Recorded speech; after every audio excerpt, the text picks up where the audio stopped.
Por que que as pessoas param de te ouvir mesmo quando você está certo? Você já analisou que aquela regra do senso comum, de que a razão sempre vence, que você precisa ficar investindo, insistindo para potencializar e mostrar que você tem a melhor ideia ou que a pessoa errou? Você já analisou como isso não é funcional? Você já tentou compreender o quanto isso mais afasta as pessoas, colocando você como um verdadeiro e terrível vilão do que como um herói? Isso acontece porque o processo de lógica não é construído, acessado e enviado para a cabeça do outro quando você cria um ambiente emocionalmente falando desregulado. É um prazer, eu sou o Chris Duff, o segundo negro mais lindo do mundo, especialista em posicionamento com identidade, presença e coerência. Coerência com grandes líderes que precisam sustentar uma verdadeira autoridade. Se você está aqui aprendendo comigo, eu preciso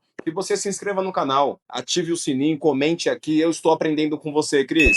Obrigado por esse conteúdo. Cris, eu compreendi onde eu estava falhando, porque essa é a nossa intenção, fazer você crescer de forma exponencial. O porquê que você sempre perde uma discussão, o porquê que você nunca ganha uma argumentação, mesmo quando você está certo. Você precisa entender que o nosso cérebro ele está a todo momento processando o que é real e o que não é, mas no sentido de segurança. O que de fato é seguro? O que de fato é um risco? Mesmo sendo um lugar complexo e intangível, ele acaba classificando diariamente o que aparentemente coloca você em risco. Agora, quando você se torna um risco, porque você acredita que por ter a razão, por estar certo, você pode falar de qualquer jeito, você pode acelerar, cobrar, utilizar palavras problemáticas para ganhar uma discussão, que isso vai colocar você no auge do posicionamento e negociação e o outro precisa entender que você é o certo. Tudo isso vem te sabotando e prejudicando não só as suas relações, mas a marca, a percepção que você deixa na cabeça do outro. É mais do que prejudicial tentar ganhar uma discussão de uma forma desregulada, desconfigurada. Cris, na comunicação, o que é essa forma desregulada?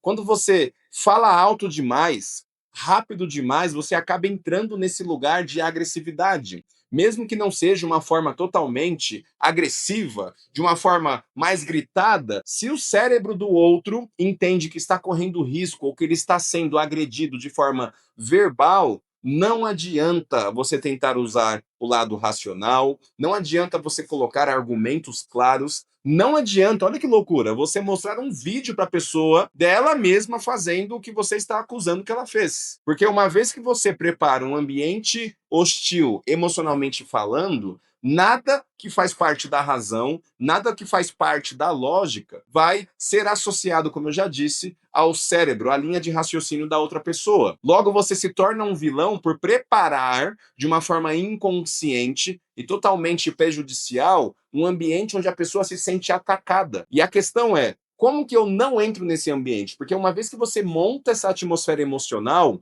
não importa o que você diga para o seu esposo, não importa o que você diga para a sua esposa, para a sua namorada, não importa. Uma vez que essa ambiência nasce, você precisa apenas ficar em silêncio. Você precisa dar um tempo para outra pessoa. Então, o que eu quero mostrar para você aqui, os caminhos para você não acessar esse lugar. Porque se você pegar a teoria de Daniel Kahneman, do sistema número um, sistema número 2. Sistema número um, emocional. Sistema número 2, argumentação barra lógica, o processo racional.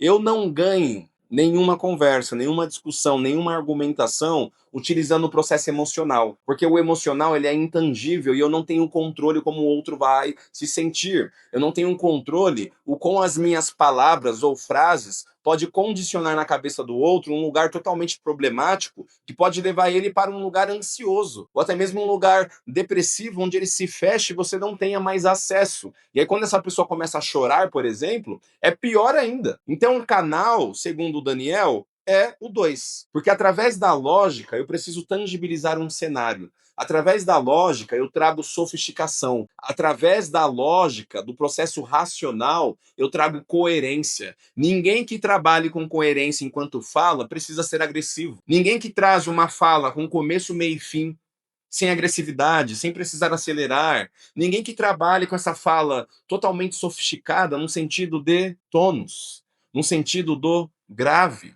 precisa apelar para acusações. Você precisa entender que não importa se você esteja certo, o seu processo, a sua intenção antes do falar tem que ser só uma: construir um cenário lógico. No cenário lógico, a pessoa não consegue se defender. Ela não consegue se defender porque você não está atacando. Olha como isso é poderoso. Se eu não estou atacando o outro com palavras, com acusações, com uma comunicação não verbal agressiva, eu tenho um cenário lógico. Qual que é o cenário lógico? Se eu pergunto, você responde. Se eu construo uma linha de raciocínio demonstrando que tem um problema e não associando essa pessoa ao problema, isso é um caminho lógico. Ela está vendo o cenário e ela precisa falar sobre esse cenário. Porque em todo ambiente lógico que eu crio a partir da minha narrativa, que não é agressiva, o outro não consegue fugir. Se ele foge, claramente ele está indo em oposição ao que o senso comum entende como uma conversa amigável, uma conversa coerente. Logo, quando você se preocupa através da sua comunicação, do seu comportamento, da sua posição em construir esse cenário lógico, você constrói uma atmosfera onde o outro vai ter que lidar com as próprias falhas, com números, com fracassos, ou até mesmo com um cenário que você está desenhando de forma direta. Se ele foge desse lugar direto, ele está denunciando que ele está errado. Logo, o jogo inverte, porque nessa denúncia, normalmente, quando você segue o que eu estou tentando te mostrar, criando esse ambiente lógico, essa outra pessoa acaba partindo para a agressividade. Como ela já percebeu que você não está nesse lugar emocional, como ela já percebeu que a única fuga dela seria essa ambiência dessa emoção desregulada que partiria de você, e você não construindo isso, ela percebe que não tem outro caminho a não ser lidar com um lugar lógico, claro e calmo, ela normalmente parte para esse outro lugar da agressividade. Ela começa a gritar, ela começa a te acusar. E quando isso acontece, de novo, mesmo você estando certo, o jogo já acabou. Mas a moeda inverte. E quando a moeda inverte, você já percebe, até mesmo a outra pessoa que está tentando gritar, te acusar, que ali as coisas já se resolveram. A questão é o desfecho disso e tudo depende do contexto e circunstância. Se é um casal, precisa de tempo. Se é na empresa, também precisa de tempo. Se é com um sócio, também precisa de tempo. Mas a questão é, quem constrói o cenário emocional perde. Quem desregula a condição relacional por ser uma pessoa reativa, agressiva, perde. E quem domina o jogo? Quem dita o ritmo. E eu só consigo ditar o ritmo, olha isso. O ditar vem de direcionar. O ditar vem de criar uma linha de raciocínio. O ditar vem do pensar. Então, quem dita o ritmo de uma discussão, quem dita o ritmo de uma negociação ou de uma situação acalorada, não importa qual, é a pessoa que constrói um cenário lógico, não associando a pessoa. O que é associar? É colocar ela no problema, é já direcionar, acusando, falando. Mas, quando você cria um cenário lógico, você constrói a cena. Então, todas as suas falas transitam para o que aconteceu, esse cenário. Dentro desse contexto, eu percebo que, se nós analisarmos desta forma, eu acredito que esses comportamentos, esses quem, de quem, entende? Sempre a pessoa de fora. Mas, logicamente, se essa pessoa não está rasgando dinheiro, ela sabe que você está falando dela. Ai, Cris, mas tem que ter muita paciência. Na vida real não é assim, justamente. Na vida real, grande parte das pessoas se comportam como animais. O que é se comportar como um animal pensando em comunicar?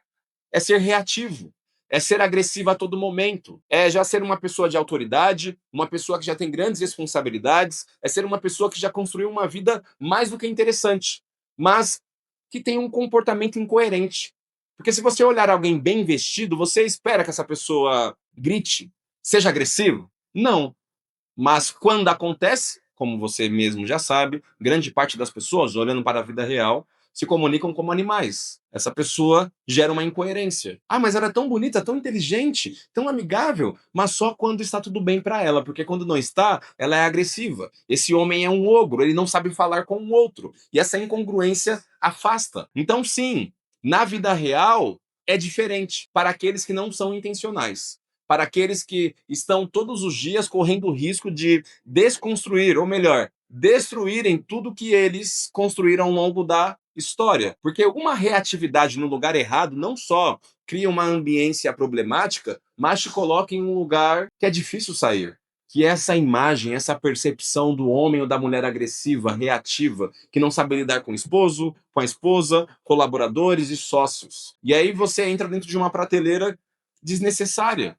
Uma prateleira que ninguém quer ir lá tocar ou tentar resolver. E aí, sem perceber, você vai sendo descartado. Nós começamos esse vídeo, essa aula, olhando só para pessoas que não concordam com você quando você está certo. Mas se você entender essa linha, eu estou tentando mostrar para você que essa agressividade, essa acusação, essa falta de clareza e intencionalidade ao falar ao longo do tempo pode construir um cenário totalmente problemático e muito pior do que alguém não te ouvir mesmo você estando certo. E você pode mudar isso hoje mudando a estrutura de fala. Cris, qual que é a estrutura de fala? Enquanto você estiver negociando, discutindo, tentando conduzir esse lugar lógico, você precisa estabelecer presença. Como que você estabelece presença? Através de um nível de consciência apurado. Como que você trabalha esse nível de consciência apurado de forma clara e assertiva? Primeiro ponto, trabalhando muito mais as pausas. E não são silêncios aleatórios. Eu estou falando de pausas estratégicas. Se você aplica uma pausa antes de uma frase direcionada, isso tem uma causa, que vai gerar um efeito colateral. Se eu falo algo construindo esse cenário, ou direcionando, ou fazendo uma pergunta, ou criando um cenário, e depois disso eu faço uma pausa, deixo um silêncio se estabelecer no meio para o outro que está ouvindo, se envolver e perceber que é com ele, que, entende, cria um clima diferente, estabelece uma condição muito mais assertiva, muito mais clara, onde você está conduzindo o jogo. Além das pausas, você precisa entender que todas as vezes que você está falando em um tom mais baixo, desta forma, você está caminhando por um lugar totalmente emocional. Quando alguém está triste, essa pessoa normalmente fala alto, a não ser que ela esteja brigando, sim, mas normalmente alguém muito triste está aqui tranquila, falando baixo, olhando para baixo. Alguém que já está entrando em um lugar mais assertivo, quer demonstrar clareza, a pessoa ela desenha uma linha muito mais contínua. Não é baixo, não é alto, mas ela quer ser assertiva. Agora tem pessoas que utilizam o alto e rápido para motivar. E isso é incrível. Você só precisa estar dentro dessa condição, dessa circunstância. O que eu quero dizer é que quando você começa a trabalhar os volumes e as velocidades de uma forma totalmente coerente com o ambiente, coerente com a discussão, com a negociação, você de novo está ditando o ritmo de forma racional. Porque se eu estou atento e consciente, olhando o cenário como um todo, eu estou falando de uma forma totalmente clara e assertiva, porque eu estou utilizando a lógica, não a reatividade. Então, como eu estou utilizando a lógica, eu estou analisando o contexto. Eu percebo logicamente que neste contexto, o ideal é que eu fale com mais pausas nesse volume, nessa velocidade. Como eu estou a nível racional observando o contexto, o ideal é que eu observe o contexto, analisando e perceba que aqui eu posso falar mais alto para motivar o meu time, para trazer uma imagem muito mais fortalecida e expansiva através da minha comunicação não verbal, junto com o som. Entende? Todos os caminhos que levam à clareza e posicionamento caminham por consciência, presença e assertividade. Obrigado por ter assistido até aqui. Não se esqueça que você nasceu para reinar. Se inscreva no canal caso você queira estudar comigo de forma presencial ou online. Os links estão aqui abaixo. E, por favor, assine o sininho. Ative o sininho. Eu estou aprendendo aqui no YouTube, eu estou produzindo em massa, então ative esse sininho, porque eu quero que você acesse, aprenda comigo sem pagar nada todos os dias aqui no YouTube. Não é às vezes. Todos os dias tem conteúdo para você aqui praticamente. Então, escolha crescer, escolha estudar no lugar certo, onde você entende, racionaliza, aplica, tem resultados, muda a rota e continua crescendo de forma exponencial. Fui!